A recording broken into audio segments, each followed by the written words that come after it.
ఒకళ్ళు మందకృష్ణ మాదిక్ గారైతే దాన్ని ముందుకు తీసుకెళ్లిన వ్యక్తి శ్రీ నారా చంద్రబాబు నాయుడు గారు అధ్యక్ష.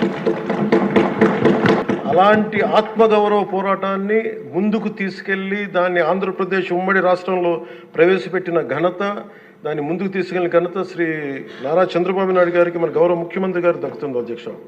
ఈ రోజున దేశ స్థాయిలో దీన్ని ముందుకు తీసుకెళ్లగలుగుతున్నాం అంటే ప్రధానమంత్రి గారి దృష్టిలో పడింది అంటే దానికి నాంది ఆంధ్రప్రదేశ్ నుంచే పడింది అధ్యక్ష. ఇలాగ అనేక విభిన్నంగా ఒక్కొక్క చోట ఉన్న ఈ డామినెన్స్ కావచ్చు, లేదంటే ఎక్కువ శాతం తీసుకోవడం కావచ్చు, ఇట్స్ అ బ్యాలెన్సింగ్ యాక్ట్ అధ్యక్ష.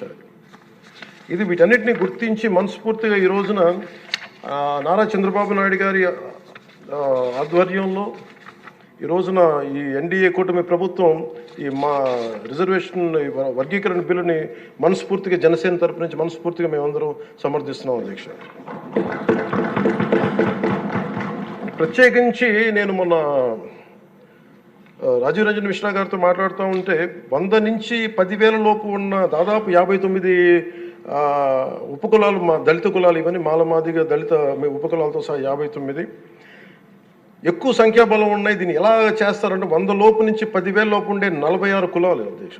కొన్ని కులాలు దాదాపు 30-40 మంది కూడా ఉన్నారని వారు తెలియజేశారు అధ్యక్ష. అలాగే ఈ సైంటిఫికలీ ఎనలైజ్డ్ ఎంపిరికల్ డేటాని 4 నెలల వ్యవధిలో గౌరవ ముఖ్యమంత్రి గారు బాధ్యత తీసుకొని మంత్రివర్గంతో ఒక కమిటీని ఏర్పాటు చేసి వన్ మ్యాన్ కమిషన్ గారు శ్రీ రాజీవ్ రంజన్ మిశ్రా గారి ఆధ్వర్యంలో నవంబర్లో మొదలై మార్చి 4 నెలల వ్యవధిలో దీన్ని డేటానంతా సైంటిఫిక్గా అనలైజ్ చేసి ఎంపిరికల్ డేటాని విద్యా, సామాజిక, ఆర్థిక, రాజకీయ, అంతర్గత వెనుకబాటుతనాన్ని వారు మూడుగా విభజించిన విధానం చాలా అద్భుతంగా ఉంది అధ్యక్ష. ఇది అందరికీ మేలు చేస్తూనే కోరుకుంటున్నాను. మందకృష్ణ గారు వర్గీకరణ ఉద్యమానికి ఆద్యులు. మందకృష్ణ గారు వర్గీకరణ ఉద్యమానికి ఆద్యుడు, వర్గీకరణ సాధన పోరాట సమితి యోధుడు అధ్యక్ష మందకృష్ణ గారు. నారా చంద్రబాబు గారు సైబర్బాద్ సృష్టికర్తే కాదు, వర్గీకరణ రూపకర్త కూడా వారు. శ్రీ మోదీ గారు నయా భారత్ నిర్మాతే కాదు, వర్గీకరణ ఫలప్రదాత కూడా.